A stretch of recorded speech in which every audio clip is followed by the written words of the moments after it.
Jepp, så var det rett. Og så var verkligen det i Danmark. Vi vet ikke hva man skriver. Jeg har joggen ikke og sinter av kjøsveld. Og politiska útlutan. Hon fick allt flippa här, men gott. Helst det är två i den löpningen, men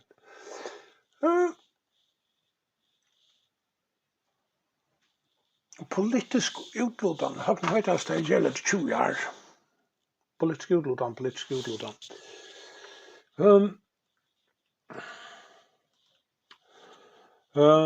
Sätterpunkt med få.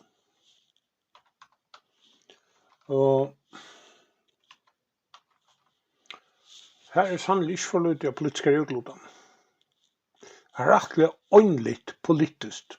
Hvordan betyr det til Høgni Høydal og Aksel V. Johannesen, politisk utlutare Geilare? Hvordan sier man det? Kjaupadle fyrja. Her er politisk utlutan og nepotisme som vilnak. Hvordan betyr det til Høgni Høydal og Aksel V. Johannesen?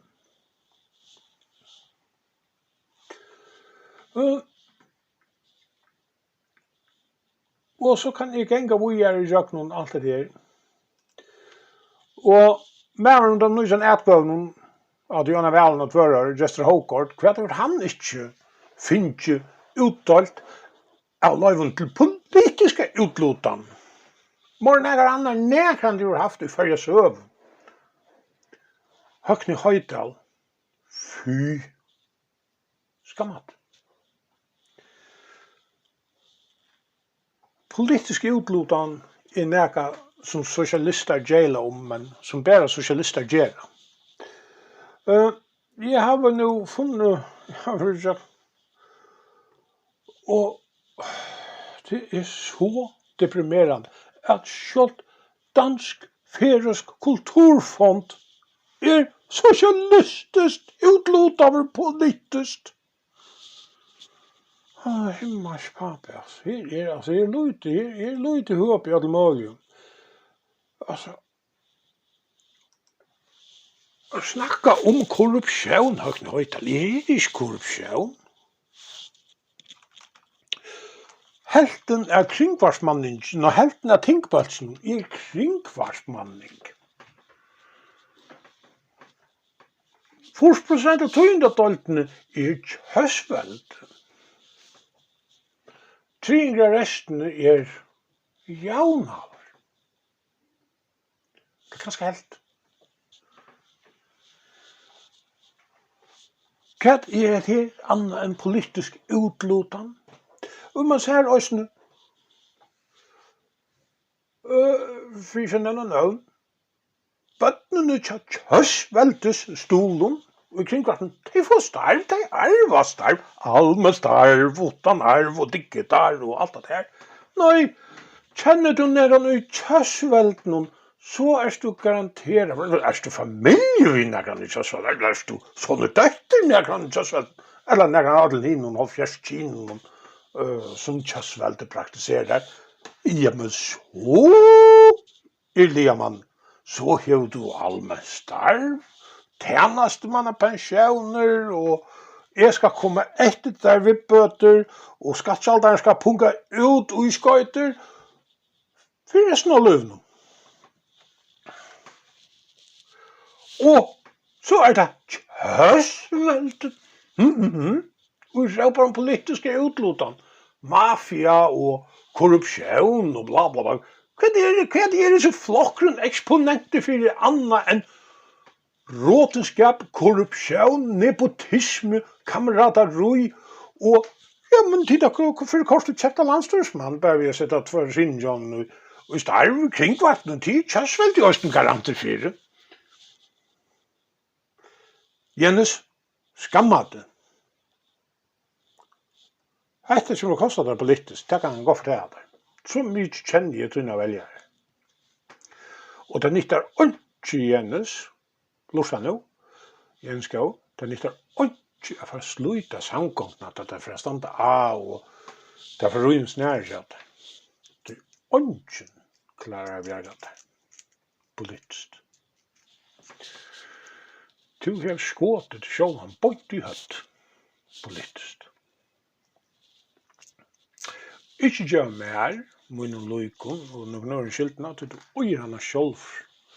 Og jeg skal låta for, da du kort ut og lagt inn nå, så forsvinner 2 større kringkvarten. Så løs virker høsveldes rådenskaper. Ta han best. Når jeg kjenner nekvar, og jeg får opp, jeg blir kontakter av nekvun, av medelige øvun, det er øvun, ja. Mye flokk av veljeren.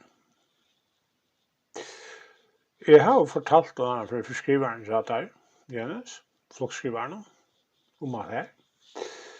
Men nå er vi liksom i samband med han, men jeg kunne også fortsette å fortalt om hvis han setter i samband med ham.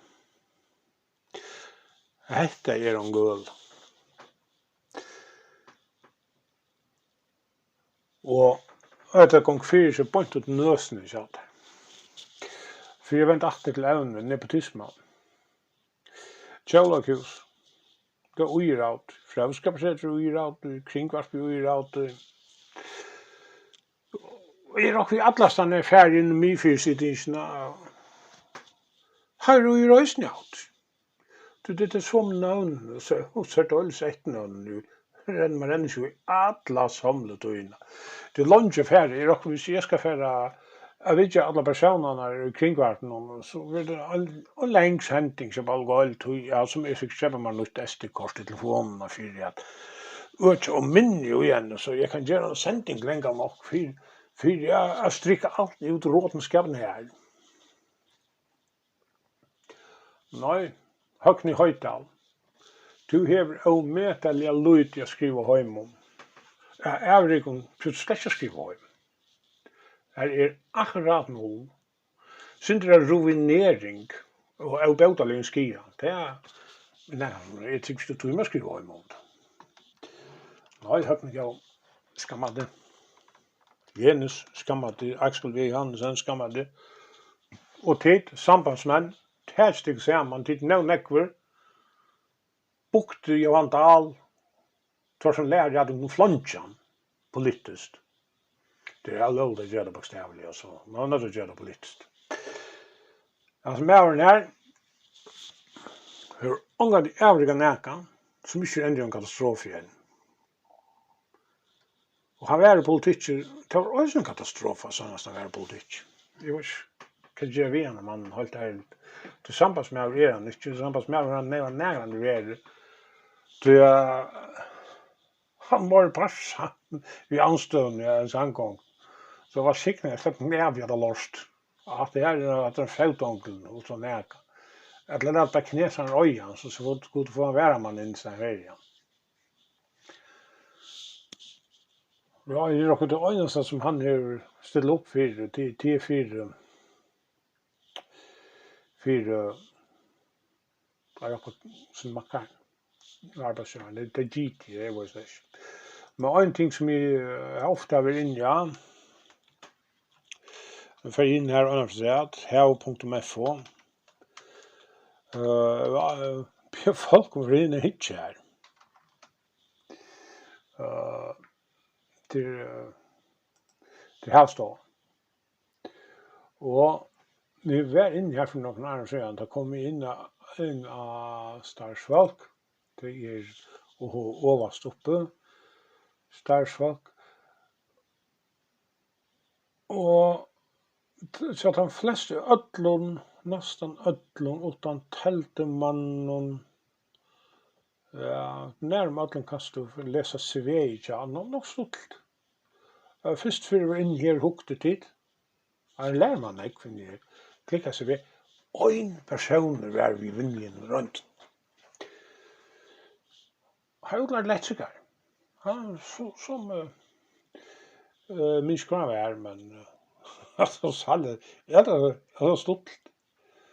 Her er, sånne folk er 8, 2, 3, 4, 5, 6, 7, 8, 9, 20, 11, 12, 13, 14, 15, 16, 17, 18, 19, 20, 21, 22, 23, 24, 25, 26, 27, 28, 29, 30, 31, 32, 33, 34, 35, 36, 37, 38, 39, starfsfólk. Og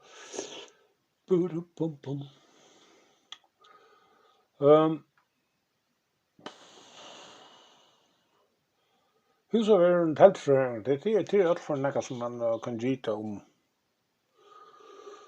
Vurdere at det er tvårst gjerne noe nytt her.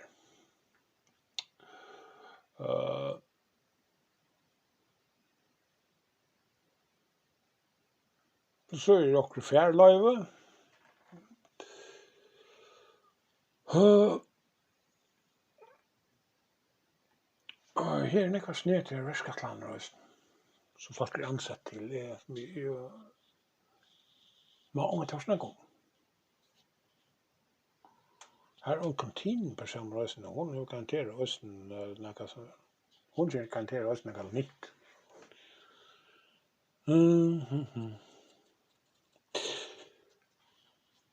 Så tid.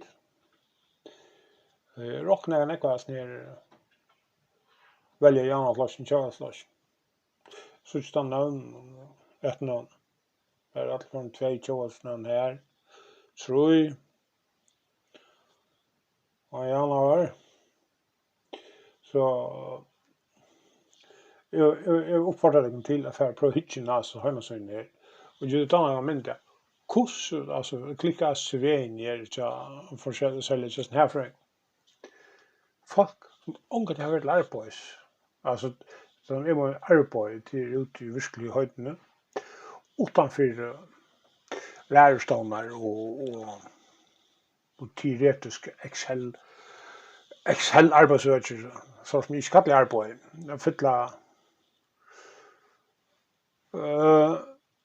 fylla tilfeldig tølende Excel-ars, det er også øysene vi en appen som loks kan ha ved funnet det av som man ser som det er vi igjen. Så tror jeg at åndkjæres passer. Jeg synes ikke her er en reallig rikva av granskiga atlan og bla bla bla vi torsk og førerbanka. Helst hvor åndkjæres torsk er der av førerbanka. Åndkjæres torsk er her nekvar her som Max Heinason er. Max Heinason ender under allmänna paraplyen og tog at skruvan var for kjerst under baten om. Lær meg for ytla. Og dette samme, og tog kom til en svenska grunnvatten. Det var 4 så igjen. Baten ikke gjør det vi så igjen, utan en liv innen vi som gjør den i havnen i mjölk. Det er å være en stor permanent utrørsla for land. Men tid innan så forskjellige heimasyner, så har jeg så stående noen som jeg har nevnt. Hitje und starfsfolk.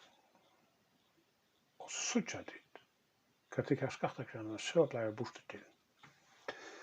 Og i nepotisme, politisk korrupsjon, og sånn, inni midten er hampa folk som arbeider til fleste.